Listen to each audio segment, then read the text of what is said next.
Dans une autre affaire, l'affaire Greenpeace DGSE, dont on a beaucoup parlé sur notre antenne, André Giraud intervient devant une caméra. C'était ce midi au cours du journal d'Antenne 2. Le ministre de la Défense a confirmé qu'un militaire avait été mis aux arrêts, sans toutefois préciser son identité. Nous avons mis aux arrêts l'auteur des déclarations que vous avez en effet diffusées l'autre jour. Ça, je peux vous le confirmer. C'est tout ce que je peux vous confirmer.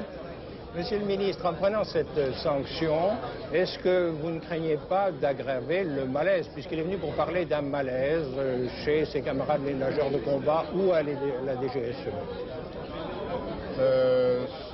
Il était tout à fait naturel que ce militaire soit sanctionné. Contrairement à ce que vous avez dit, d'ailleurs, ce n'est pas un militaire de la DGSE. Il l'a été.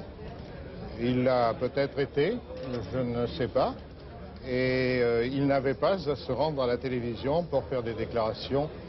Ceci n'est pas conforme au règlement militaire et donc il est sanctionné. Selon Europe numéro 1, l'homme sanctionné serait donc l'adjudant Gérald Andriès. Le ministre de son côté a refusé de confirmer cette identité. Le nom de ce militaire avait été révélé au public par le rapport Tricot.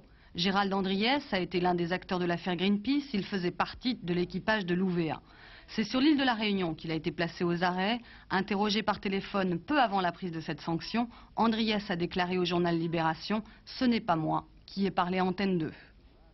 Oui, en ce qui nous concerne, à la rédaction d'Antenne 2, nous avons décidé de ne pas épiloguer sur l'identité de notre interlocuteur. Pour nous, une seule règle doit être respectée, celle de l'anonymat.